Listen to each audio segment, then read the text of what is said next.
आप सब पूनम पंडित साहिबा को सुनना चाहते हैं, जोरदार तालियां बजा के बताएं। मैं एक राज की और बात बता दूं आपको, जितनी मुखर वक्ता हैं उसके साथ साथ बहुत अच्छी शायरा और कवित्री भी है। मैं पिछले साल एक हाथरस के मेले का बहुत बड़ा मुशायरा कवि सम्मेलन संचालन कर रहा था।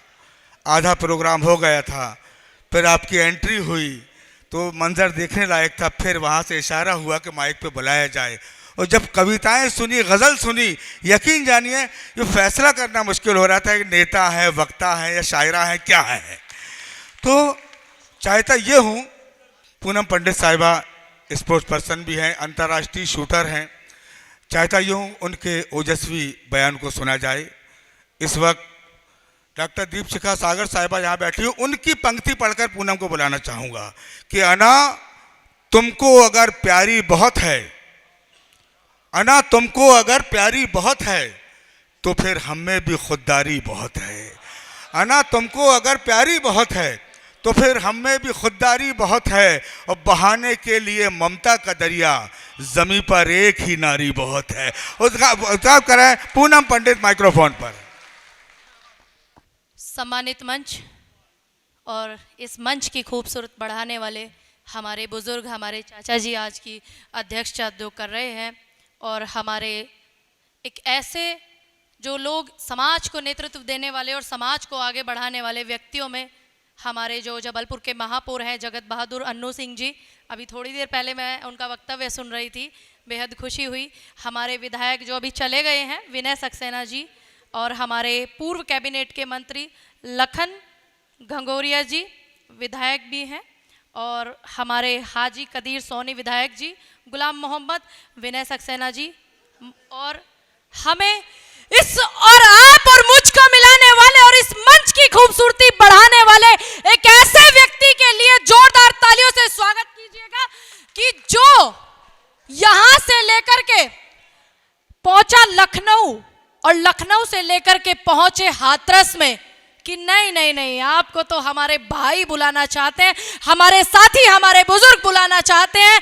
आप आइएगा जबलपुर में। मैं स्वागत करती हूं उनकी टीम मन्नान फराज जी का, जोरदार तालियों से स्वागत कीजिएगा, क्योंकि जो कड़ियों को जोड़ने वाले लोग होते हैं उनकी महत्व जितना होता है ये आप और हमसे बेहतर कोई नहीं जान सकता। मैं धन्यवाद करती हूँ यहाँ पर इतने सुंदर सुंदर शब्दों से मुझे नवाजने वाले हमारे सभी विधायक और हमारे यहाँ के महापौर अन्नू जी का और उनकी समस्त टीम का, हमारे बुजुर्गों का इतनी खूबसूरत और इतनी सुंदर शब्दों से मेरा स्वागत करने वाले। मैं दिल की गहराइयों से आप सभी लोगों को उत्तर प्रदेश से चल करके आई हूँ, हाथ जोड़ करके और सर झुका करके नमस्कार राम राम करती हूँ। स्वागत कीजिएगा मेरे नमस्कार और राम राम का। उत्तर प्रदेश से आई हूँ चल करके। अभी यहाँ बहुत सी चीजें बताई जा रही थी, मैं आपको एक बात क्लियर कर दूं, मैं पहली बार मध्य प्रदेश नहीं आई हूँ, क्योंकि पार्षद जी मैं पहले भी मध्य प्रदेश आई हूँ, और अभी 40% का जो किसानों पर थोपा जा रहा था उसके विरोध में रतलाम जिले के अंदर मंडी में ताला डाल करके गई थी, जो मेरे प्यारे मामा जी ने मुझ पे बहुत सारे मुकदमे भी लगा दिए हैं। तो उन्होंने मुझे तोहफे में मुकदमे दे करके भेजा है कि उत्तर प्रदेश से मेरी भांजी आ रही है, चलो उसको जो है मुकदमे दे देते हैं थोड़े से। लेकिन मैं क्या करूं, पूनम हूं और ऊपर से पंडित भी हूं और आपकी बेटी हूं, सब चीज स्वागत में लेती हूं ऐसे पल्ला फैला फैला करके।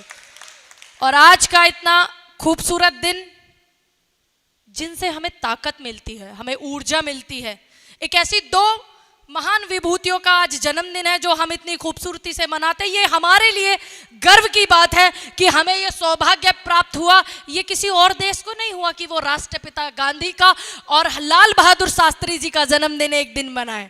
ये इस हिंदुस्तान के एक एक व्यक्ति के लिए गर्व की बात है कि वो आज के दिन दो ऐसी महान विभूतियों का जन्मदिन मनाते हैं, और न जाने कितने ऐसे लोगों का जन्मदिन मनाते हैं जिन्होंने आज़ादी की लड़ाई में बहुत सारी लड़ाइयाँ लड़ी थी। मैं इस मंच पर संस्कारधारी की धरती, पावन धरा जबलपुर की धरती पर मैं उन सभी स्वतंत्रता सेनानियों, क्रांतिकारियों को, मैं सभी को हाथ जोड़ करके सर झुका करके नमन करती हूं, जिनकी वजह से इस आजाद फिजा में सांस लेने की हमें हिम्मत मिली है और आज हम सांस ले रहे हैं उस आजाद फिजा में। और मैं एक बात और बता दूं, आप बहुत लोगों ने मुझे झांसी की रानी बोला, मेरे लिए गर्व की बात है, उसकी तो प्रकाष्ठा करना भी बहुत मुश्किल है, लेकिन हाँ मैं जरूर उनके कदमों पर चलूंगी, ये आपसे वादा करती हूं। लेकिन मैं एक ऐसे व्यक्ति के छल करने से भटक नहीं जाऊंगी। आपको याद होगा, आपके मध्य प्रदेश का राजनीति में बड़ा वर्चस्व रखने वाला व्यक्ति, जिनके बुजुर्गों ने झांसी की रानी को रास्ता भटका करके अंग्रेजों से मरवा दिया था। मैं ऐसे छल में नहीं आने वाली, मैं आज के दौर में जीने वाली हूं। ये आप समझ गए होंगे बहुत अच्छे से कि किसने रास्ता भटकाया था, ऐसी महान विभूति, महान आत्मा को, जिनसे आज हमें बोलने की शक्ति, हमारी प्रेरणा है वो, हम उनसे प्रेरणा लेते हैं। झांसी की रानी से हम सीखते हैं।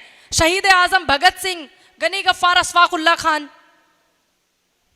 नेहरू, सुभाष, गांधी, पटेल, इंदिरा जी, अवंतीबाई जी, ऐसे लोगों से हम सीखते हैं, हमें सीख मिलती है। लेकिन जब हम एक पन्ने पर पढ़ते हैं कि जुल्म की स्याही में ये शब्द भी लिखे गए कि लोगों ने उनको जीने नहीं दिया और कैसे छल करके उनको मरवा दिया था, तो मैं ऐसे मरने वाली नहीं हूँ छल से। लेकिन हाँ, उनके हर कदमों पर चलूंगी, ये आपसे वादा करके जाती हूँ।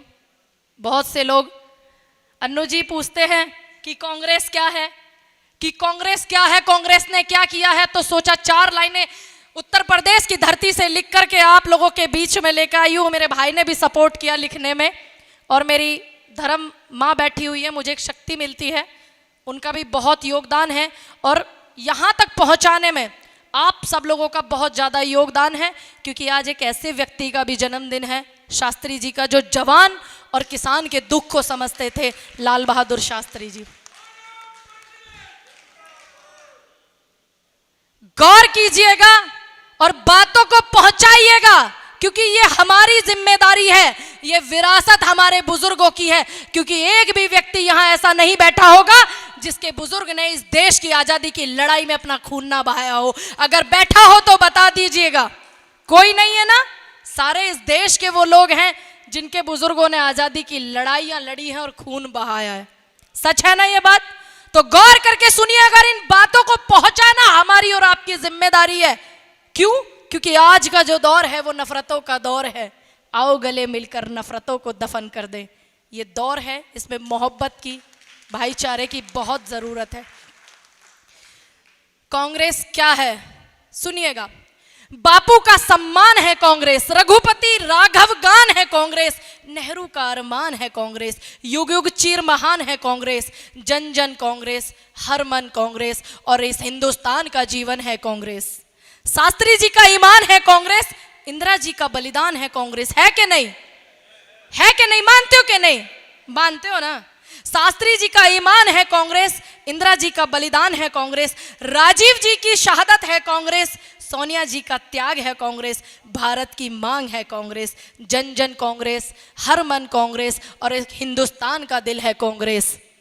भोर की मीठी अजान है कांग्रेस, पगड़ी का अभिमान है कांग्रेस, ईश्वर का वरदान है कांग्रेस, जन जन कांग्रेस, हर मन कांग्रेस, इस हिंदुस्तान का दिल है कांग्रेस।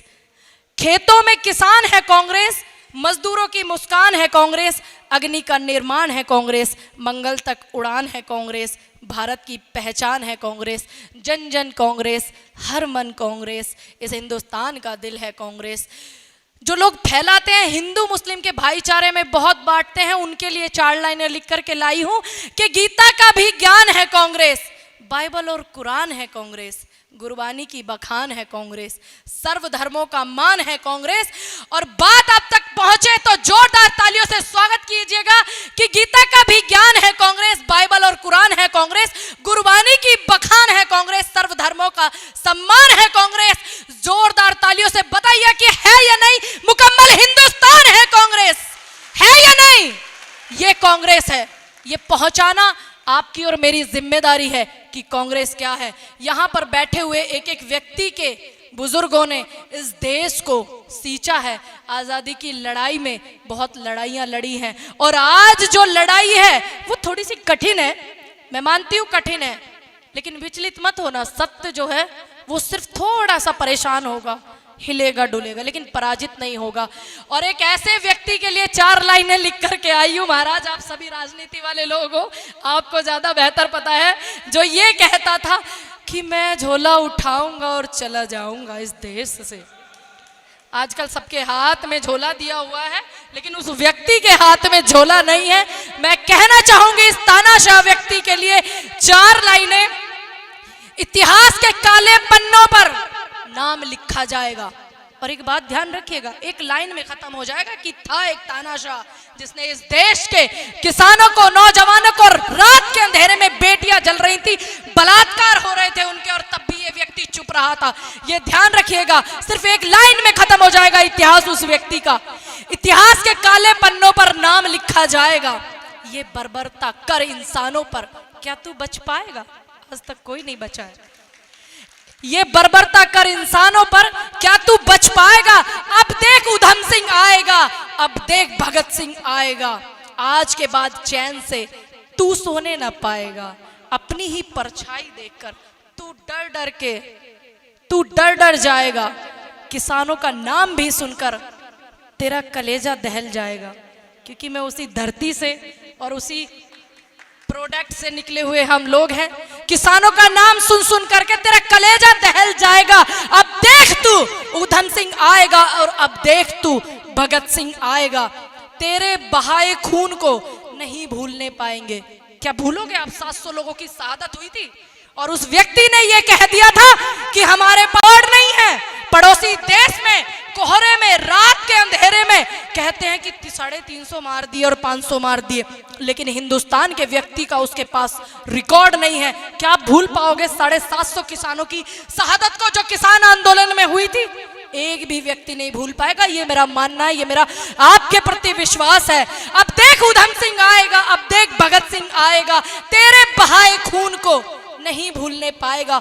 तू झोला उठा करके भागेगा, पर तू भाग नहीं पाएगा। अब देख तू तेरा अंजाम क्या होगा।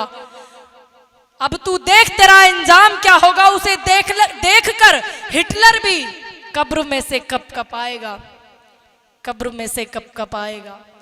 जनता का अब तू देख सैलाब उमड़ कर आएगा। उस सैलाब के पैरों तले जुल्मी तू रौंदा जाएगा। तू कहीं भाग नहीं पाएगा। जरा रुक, उधम सिंह आएगा। जरा ठहर, भगत सिंह आएगा। जरा रुक, अंबेडकर आएंगे। जरा रुक, झांसी की रानी आएगी। और ये ध्यान रखना, हो चाहे खून से ही, मगर सच जरूर लिखा जाएगा, और उस आसमान पर लिखा जाएगा। इंकलाब आएगा, इंकलाब आएगा। मैं आप लोगों से एक निवेदन करती हूं, उत्तर प्रदेश की जनता के अपील और इस हिंदुस्तान की एक उस बेटी के लिए आपसे निवेदन करती हूं कि ये वो दौर है, अगर कोई नहीं बोलेगा तो कौन बोलेगा। आज के इस दौर में जिसने बोला है, ये भी ध्यान रखना, उसका नाम याद रखा जाएगा। और जिसने तलवे चाटे हैं, चाहे वो मिनिस्ट्री मीडिया हो या फिर तुम्हारे मुख्यमंत्री हो, उनका भी नाम काले अक्षरों में याद रखा जाएगा। मैं मध्य प्रदेश में बहुत आई हूँ, मेधा पाटकर जी ने भी बुलाया है बहुत बार। शिवनी में आई हूँ, रतलाम में आई हूँ, लेकिन उस व्यक्ति के लिए मैं 2 लाइनें कह करके जाऊंगी कि एक रतलाम जिले से ही मुकदमे नहीं, तू पूरे मध्य प्रदेश से लिखवा लेना। ये चैलेंज है तुझे इस देश के किसानों की बेटी का कि मेरी आवाज ऐसे ही निकलती रहेगी और आंदोलन ऐसे ही होते रहेंगे। क्या आप लोग इस देश की आंदोलनों में और बेटियों के लिए भागीदारी करने के लिए संस्कारधारी धरती, पावन धरती जबलपुर का मैं पूरा हिस्सा समझूं या नहीं? अगर आप पूरी हिस्सेदारी करेंगे इस देश की बेटियों के लिए तो एक एक हाथ उठाइएगा पीछे तक, क्योंकि उन्नाव, हाथरस, औरैया, न जाने ऐसी कितनी बेटियां हैं जिनके बलात्कार हुए हैं। चाहे एक पोस्ट सिर्फ फेसबुक से अगर आप अपने घर पर बैठकर डालते हो ना, तो वो भी उनको समर्थन होता है। और आज नई संसद के अंदर जो ओलंपिक में मेरे परिवार की बेटियां मेडल लाने वाली जो बेटियां थी, उनको घसीटने वाला, उनको मानसिक शारीरिक रूप से पीड़ित करने वाला इनका एक मंत्री, और उसको हमारे देश के प्रधान सेवक नई संसद के चक्कर कटा रहे हैं और घुमा रहे हैं। तो ध्यान रखिएगा, जिस संसद में सिंगोल रखा गया हो जो राजतंत्र का प्रतीक है, तो हम उससे क्या उम्मीद कर सकते हैं? सिर्फ हमें उम्मीद करनी है कि हमारे आने वाले समय में 2024 में वोट आपको कैसे डालनी है। क्योंकि अगर हम एक दुकान खोलते हैं, स्कूल में जाते हैं, अपने बच्चों का भविष्य तय करते हैं, तो हम क्या करते हैं? स्कूल की डिटेल निकालते हैं। आप कुछ भी कीजिएगा, इस देश में एक ऐसे व्यक्ति को कभी किसी कुर्सी पर मत बिठाना जिसको बेटियां ही ना दिखती हो, जिसको किसान ही ना दिखते हो, जिसको जवान ही ना दिखते हो, जिसको आदिवासी ही ना दिखते हो। 22 साल 25 साल से सरकार है इन लोगों की, आदिवासियों के लिए पुनर्वास भी नहीं है। मध्य प्रदेश की ही मैं बात कर रही हूँ, बड़वानी जिले की मैं बात कर रही हूँ।